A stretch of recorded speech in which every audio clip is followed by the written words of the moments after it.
What's up everybody, I'm Michael, and in this video I'm going to show you the steps that we took to get our eBay store started. The reason why we decided to start an eBay store is that there's a lot of different things that come through the scrapyard that end up having a much higher value from a resale standpoint than from a scrap standpoint. And secondly, my wife has actually become a stay-at-home mother over the past year due to COVID and some other things, and if this really takes off, this is something that she could help manage in her free time. So the best part about having the scrapyard while looking for things to resell is that we get so many different things from all different aspects of life. I mean, we get stuff like regular household goods, electronics, vehicles or vehicle parts, industrial machinery, appliances, etc. And that list goes on and on. So that allows us to kind of look at so many different categories or products or ideas, and then we can really see what sells well or what doesn't and go from there. So I think the next step for us is to just start looking around everywhere at the scrapyard and seeing what little items we can find. And what I'll probably do is when I find something that looks interesting, I'll just do a quick Google search or an eBay search itself of that item and see if it has any value. And if it does, we'll just bring it back with us and go ahead and list it. So let's start taking a look around and see what we can find. So I think I'm going to start my search by just going around to some of this industrial machinery and see if there's any small parts or pieces on there that could be easily taken off. And I'll probably just punch those in on eBay itself and see if there's any of them listed. So actually a while back, while we were working on a machine here, we started saving some of these electrical panels just in case we needed some parts. But now that we know we're not going to need them, I'm probably going to start looking through here and punching in some of these different parts and see what the value is of those, and probably take some off and get those listed. But we've got 4 big industrial electrical panels. Some of them are in better shape than others. Like this one, for example, is pretty dirty. The box is pretty beat up from getting dropped off at the scrapyard. Same with this one, but there's some really big stuff in there. So I'm gonna go ahead and start punching some of this stuff in and see what I can come up with, and if there's anything good, I'll pull it off and bring it back with me. So before I take the time to take all this stuff apart and bring it back to list it, I went ahead and pulled it up on eBay just to make sure it'd be worth it. And although I know what most of these parts are used for, I don't really know the value of them. So for example, this contactor or motor starter, it's got the brand and model number right on top. So all I did was punch this in on the eBay app, and you can see that a used one is selling for $421 and a new one is selling for almost $600. So that's going to be well worth it to go ahead and pull off and get listed. So I'm going to go ahead and pull that off and bring it back with me.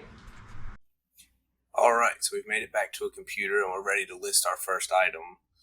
I went ahead and made an account and did all of those things. You guys don't need to see me do that. It's pretty simple. What I will say is using the eBay app makes things a lot easier. It's a lot faster to upload pictures and things like that. So actually I started this listing in the eBay app on my phone and then saved it as a draft for the purposes of this video. If I wasn't making this video, I likely would have just uploaded it straight from my phone.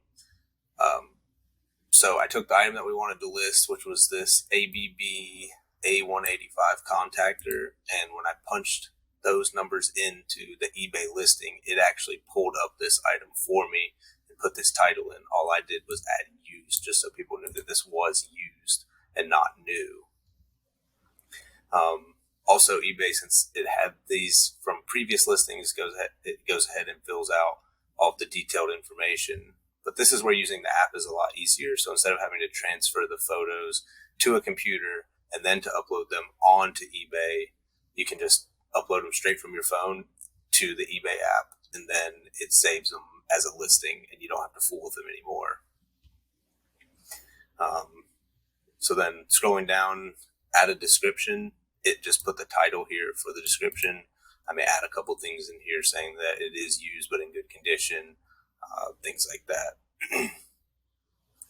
So this is one section that I would highly recommend paying attention to. What happened when I uploaded this item was it set the recommendation as a 7-day auction. You can see here, and it wanted to start the price at $21. And it had another spot where it said that these items only sold for around $28 or something like that. Which we know is not true, because when I looked it up on the app at ones that were selling, we saw them from anywhere from $400 to $600.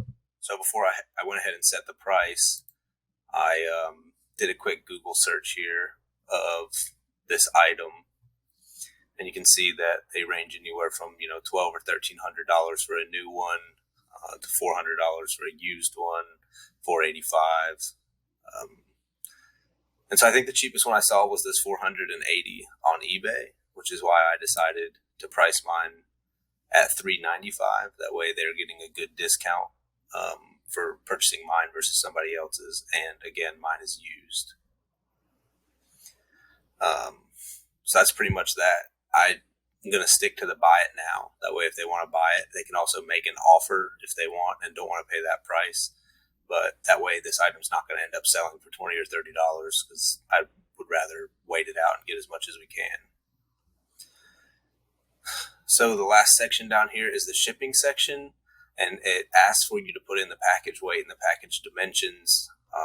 I didn't know those offhand. I could have made a guess, but I didn't want to shoot myself in the foot when it came to shipping, and I had to end up paying additional fees when shipping it. So I clicked do not know the package details, and then it gave me the option to select who I was going to use for shipping. And so I decided to go with the USPS Priority Mail medium flat rate box, and then it let me set the price. And so I went to the USPS site here, and you can see that the medium flat rate boxes cost $15.50 to ship, and it gives you the dimensions. There's some other boxes on here that make it a lot easier if you know your item will fit within those dimensions. Just because I'm not 100% sure that this is going to work out in the medium flat rate box, I went ahead and increased the price to a flat $22 instead of that $15.50. That way I have like $6 difference in case I run into additional fees when shipping it.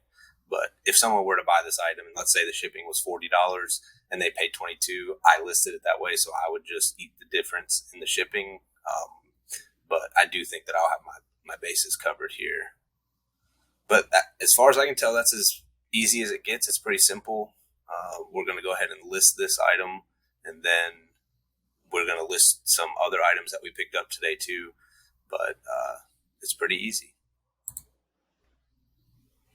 So here's what the listing looks like after it's completed. It's pretty basic, but this gets the point across. After you've listed it, eBay gives you these options in case you want to change anything at a later date. And our listing is set to never expire. Basically, it's good until it's canceled. And this is just the date we listed it. So we've got quite a few other items that we found we're going to list, and hopefully we'll sell a few, and I'll be able to give you an update of that process and what that looks like. But basically, this entire process we did today, I think you could use with any other type of item you might want to sell. So if you're at a thrift store or a yard sale or anything like that, and you find an item that you think might be valuable, you could just pull your phone out, use the eBay app or Google, try to figure out what it's worth before you actually purchase it. Then after you purchase it, it's pretty easy. Just take some pictures with your phone, create a listing, and just wait for it to sell. Thanks for watching, and we'll be sure to update soon.